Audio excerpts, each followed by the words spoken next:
যে এই বারসিস নামে একজন সুফি সাধক ছিলেন, দরবেশ ছিলেন। সে দরবেশ কোন এক জায়গায় তার খানকা ছিল, সে খানকার মধ্যে বসে ৭০ বছর যাবত ইবাদত বন্দেগীর মধ্যে লিপ্ত রয়েছে। এবার শয়তান ইবলিসের মূল যে, সে তার সকল অনুসারীদেরকে ডেকে বললেন যে দেখো, অমুক জায়গায় আল্লাহ রাব্বুল আলামিনের ইবাদতের মধ্যে একজন ব্যক্তি দরবেশ লিপ্ত রয়েছে, তার নাম হলো বারসিস। তাকে কিভাবে কাফের বানাবে, সে আল্লাহ তাআলা ইবাদত থেকে ফারাক করে তাকে কাফের বানাতে কি পারবে। এবার তাদের মধ্য হতে একজন শয়তান, তাফসীরে কিতাবের মধ্যে এসেছেন যে লিখেছেন হলো সাদা শয়তান, তার বর্ণটি ছিল সাদা। তো সে পূর্বের জামানার নবীদের সাথে সে নবীদেরকে ধোঁকা দেওয়ার চেষ্টা সে লেগে থাকতো। এমনকি যে তাফসীরের মধ্যে এসেছে যে সে একবার আমাদের নবীকে ধোঁকা দেওয়ার জন্য জিবরাইল আলাইহিস সালাতু ওয়াস সালামের আকৃতি ধারণ করেছিল। জিবরাইল আমিনের আকৃতি ধারণ করার পর এবার আল্লাহ নবীকে ধোঁকা দিতে যাবেন, এমন সময় জিবরাইল আলাইহিস সালাতু ওয়াস সালাম এসে তাকে ধাক্কা দিয়ে হিন্দুস্তানের দিকে তাড়িয়ে দিয়েছেন। সে এমন বদমাইশ এই সাদা শয়তান ছিলেন। তো সেই শয়তান এখন তার কার্যক্রমটা পরিচালনা করবে। তো এবার শয়তানের কাহিনীটা শোনেন। বারসিস যখন ওই খানকার মধ্যে ইবাদতের মধ্যে লিপ্ত হতেছিলেন, ইবাদত করতেছিলেন, এমন সময় ওই ইবলিসের শিষ্য সাদা শয়তান ওই ব্যক্তি চিন্তা করলো, আমি তো দায়িত্ব নিয়েছি একে কাফের বানাবো, তাহলে আমি এ যেমন বেশভূষা ধরে আছে আমি তেমন এর মতো বেশভূষা ধরি, এ যেমন দরবেশ সেজে আছে আমিও তার মতো দরবেশ আগে সেজে নেই। এবার সাদা শয়তান দরবেশ সাজলো। সাজার পর বারসিসের খানকার পাশে গিয়ে তার খানকার নিচে ইবাদত শুরু করতে লাগলেন। বারসিস 10 দিন পর পর তার রোজা এবং নামাজটাকে সে ত্যাগ করে এই একটা দিন মাত্র সে বিশ্রাম করে, আরাম করে। এবার যখন 10 দিন পার হয়ে গিয়েছে, বারসিস নিচের দিকে তাকিয়ে দেখে যে একজন খুব সুন্দর আমার মতো একজন দরবেশ দেখা যায় সেই ইবাদতের মধ্যে লিপ্ত রয়েছে। বারসিস চিন্তা করলেন, এ আবার কোন দরবেশ, কোন থেকে এসেছে। যখন ওই সাদা শয়তান বুঝতে পারলেন যে বারসিস তার দিকে মনোযোগ দিয়েছেন, তখন ওই সাদা শয়তান ওই বারসিসকে ডেকে বললেন, দেখেন আমি আপনার নিকটে এসেছি, আমি শুনেছি আপনি অনেক বড় একজন আল্লাহর ওলি, অনেক বড় একজন দরবেশ, সেজন্য আপনার সংস্পর্শে থেকে আপনার থেকে কিছু আমল শিখে আল্লাহ তাআলার নৈকট্য লাভ করতে চাচ্ছি। বারসিস এবার বললেন, তোমার সাথে কথা বলার মতো সময় আমার নেই। সিস্টার খানকার মধ্যে চলে গেলেন, গিয়ে আবার সে একটানা 40 দিন ইবাদতের মধ্যে লিপ্ত থাকলেন। এবার একটানা 40 দিন ওই শয়তান ওই বারসিসের চেয়েও আরো বেশি ইবাদতের মধ্যে লিপ্ত থাকলেন তার খানকার নিচে।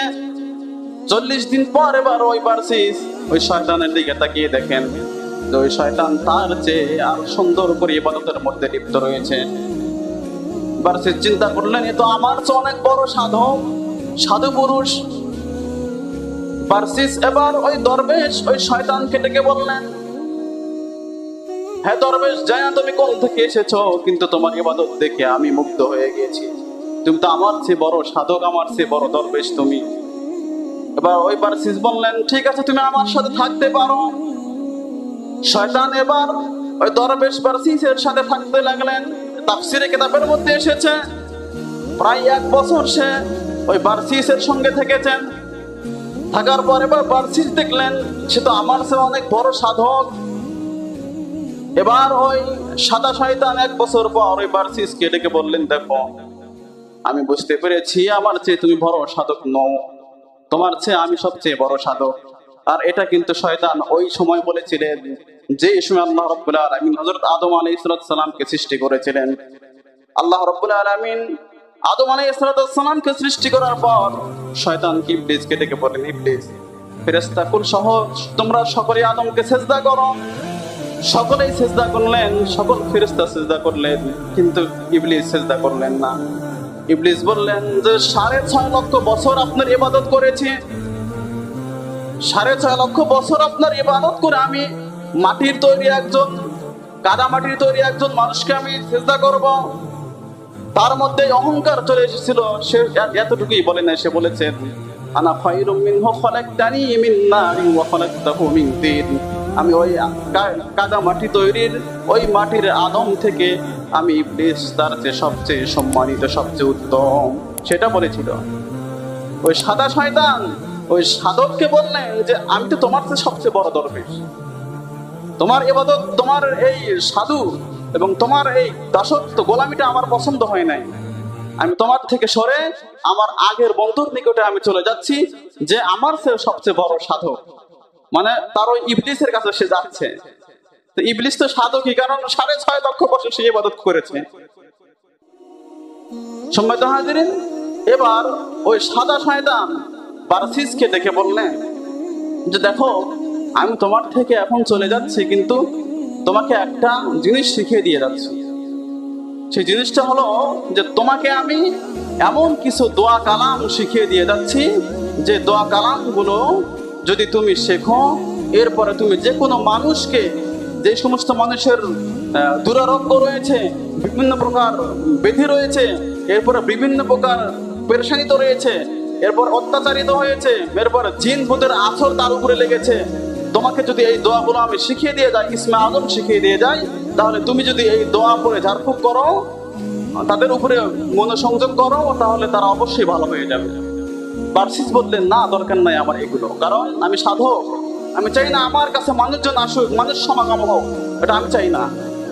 কিন্তু এবার সাদা শয়তান বললেন না, তোমাকে এটা শিখতেই হবে, কারণ জনকল্যাণ মূলক কাজ তোমাকে করতে হবে, মানুষের উপকার তোমাকে করতে হবে। শুধু ইবাদত করলে হবে না, শুধু আল্লাহ তাআলার ইবাদত করলে হবে না, মানুষের জনকল্যাণ করতে হবে, জনমানুষের সাহায্য তোমাকে এগিয়ে যেতে হবে।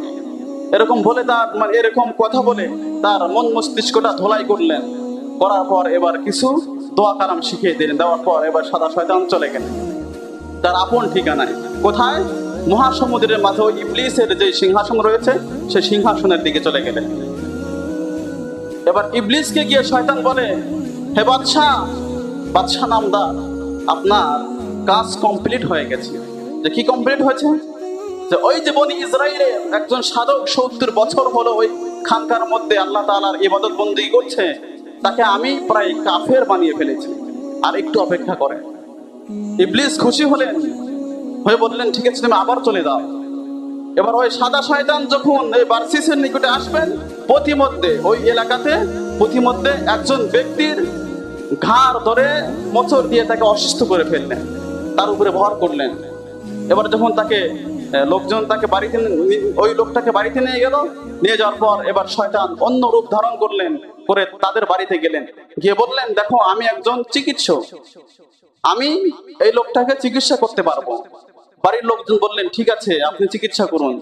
তো ওই ব্যক্তি চিকিৎসা করলেন, কিন্তু ভালো হলো না। মানে ওই শয়তান চিকিৎসা করলেন, কিন্তু ভালো হলো না। শয়তান বললেন যে আমার জানা মতে এমন একটা সাধক আছে, অমুক বারসিস নামে এমন একটা সাধক আছে, যে তার কাছে যদি এই লোকটাকে নিয়ে যাওয়া হয়, তাহলে অবশ্যই সে মানে সুস্থ হবে। এবার গ্রামের লোকজন তার কাছে নিয়ে গেলেন, গিয়ে এবার সাধককে বললেন যে দেখেন, আমাদের এই লোকটা খুবই অসুস্থ, আপনি তো ইসমে আজম জানেন, আপনি একটু দোয়া করে এই লোকটাকে একটু ঝাড়ফুঁক করেন যেন সুস্থ হয়ে যায়। এবার সে নিরুপায় হয়ে বারসিস ওই লোকটাকে চিকিৎসা করলেন, ঝাড়ফুঁক করার সঙ্গে সঙ্গে ওই ব্যক্তি সুস্থ হয়ে গেল। সুবহানাল্লাহ, ইসমে আজমের বরকত অবশ্যই আছে। এরপরে গ্রামের মধ্যে, এলাকার মধ্যে ছড়ে গেলেন যে এমন একটা সাধক, ওই অমুক জঙ্গলের মধ্যে, খানকার মধ্যে এমন একটা সাধক রয়েছে, যে সাধক যে কোনো সমস্যা, যে কোনো ভূত পেতের আছর হলে তার কাছে গেলেই সে সুস্থ করে দিতে পারে। এবার কিছুদিন পর ওই সাদা শয়তান সে চিন্তা করলো যে আমি এখন এমন একটা কাজ করব, যে কাজের কারণে সে অবশ্যই কাফের হয়ে যাবে। সে করলো কি, ওই জামানার ওই সময়ের বাদশা যিনি ছিলেন, সে বাদশা বনি ইসরায়েলের একটা বাদশা ছিলেন, তিনি মারা গেছেন, কিন্তু তার 3টা সন্তান রেখে গেছেন, 3টা সন্তান এবং একটা মেয়ে রাজকন্যা। তো 3 সন্তানের মধ্যে এক সন্তান ওই এরিয়ার ভূখণ্ডের বাদশা হলেন। এবার ওই 3 ভাইয়ের একটা বোন ওই রাজকন্যার উপরে এই সাদা শয়তান গিয়ে ভর করলেন। করার পরে এবার তার মানে রাজসভাসদের যতগুলো মানুষ রয়েছে তারা বললেন যে হয়তো এর উপরে জিন অথবা ভূতের আসর হয়েছে, একে ভালো কোন কবিরাজের কাছে নিয়ে যান। এবার ওই সাদা শয়তান একটা বৃদ্ধের বেশভূষা ধরে ওই রাজপ্রাসাদের মধ্যে চলে গেলেন। যাওয়ার পর এবার ওই সাদা শয়তান তাদেরকে ডেকে বললেন যে বাদশা, আপনি চাইলে আমি একটু আপনার বোনকে রাজকুমারীকে চিকিৎসা করব। যখন ওই বাদশা শুনলেন তখন বললেন ঠিক আছে, সভাসদের সবাই বললেন ঠিক আছে, আপনি যদি সুস্থ করতে পারেন আপনি করেন, চিকিৎসা করেন। সাদা শয়তান যখন চিকিৎসা করলেন, চিকিৎসা করে এসে সফল হলো না, সে ইচ্ছা করে এসে সফল হলো না। এবার ওই রাজাকে বললেন দেখেন, আমার জানা মতে এমন একজন সাধক রয়েছে, ওই সাধকের নাম হলো বারসিস। ওই সাধকের কাছে যদি নিয়ে যান তাহলে আপনার বোন রাজকুমারীকে সে সঙ্গে সঙ্গে ভালো করে দিতে পারবে। এবার তার ভাই বাদশাহ বললেন যে বারসিস নামের এক সাধক, তার নাম তো শুনেছি অনেক বড় একজন সাধক, সে কি আমাদের কথাগুলো মানবে, শুনবে? এবার ওই সাদা শয়তান বললেন আপনারা নিয়ে যান, অবশ্যই আপনাদের কথা শুনবে। যখন ওই রাজকুমারীকে ওই বারসিসের খানকার সামনে নিয়ে গেলেন, কিন্তু বারসিস কোনো মনোসংযোগ দেয় না, এদিক ওদিক তাকায় না। এবার শয়তান বললেন আপনি এখানে বারসিসের ইবাদতখানার সামনে আপনি একটা ইবাদতখানা তৈরি করেন। এবার ওই রাজা ওই জায়গায় একটা ইবাদতখানা তৈরি করলেন। করার পর বারসিস যখন তাদের দিকে তাকালোই না তখন বললেন ঠিক আছে, আপনার বোনকে, সাদা শয়তান বললেন আপনার বোনকে এখানে রেখে যান, আর বলে যান হে বারসিস, হে সাধক, আপনার উপরে আমার এই বোনকে আমানত রেখে গেলাম আপনার কাছে, আপনি তার চিকিৎসা করবেন। এবার তারা যখন চলে গেল, সাদা শয়তান এবার সাধক বারসিসকে গিয়ে বললেন যে দেখো, আপনার সামনে এই এরিয়ার এই ভূখণ্ডের বাদশার বোন রাজকুমারী এখানে আপনার সামনে রেখে গেছে, তাকে শয়তান দুষ্ট জিন ভর করেছে, আপনি তার চিকিৎসা করুন। এবার ওই বারসিস তারপরে মনোসংযোগ দিলেন না। এক পর্যায়ে ওই সাদা শয়তান ওই যুবতী নারীর উপরে এমন ভাবে ভর করলেন, ওই যুবতী নারী তার সকল পোশাক খুলে ফেললেন। খুলে ফেলার পর এবার ওই সাদা শয়তান ওই বারসিসকে গিয়ে বললেন দেখেন ওই যে কত কিভাবে কাতরাচ্ছে, কত কঠিন পরিস্থিতি ওই রাজকুমারী হয়েছে, আপনি যদি তাকে সাহায্য না করেন, তার চিকিৎসা না করেন, তাহলে সে কিন্তু মারা যাবে। এবার ওই বারসিস নিরুপায় হয়ে তার নিকট চলে গেলেন, গিয়ে তাকে চিকিৎসা করলেন। শয়তান বারসিসকে বললেন দেখো, এত সুন্দরী রাজকুমারী তুমি তো কোনোদিন দেখো নাই, এখানে কিন্তু কেউ নাই, তুমি চাইলে একে সম্ভব করতে পারো, কেউ দেখবে না। বারসিস তার কথায় কান দিলেন না, কিন্তু একদিন যায়, 2 দিন যায়, 3য় দিনে সে আর তার মনটাকে স্থির রাখতে পারলেন না।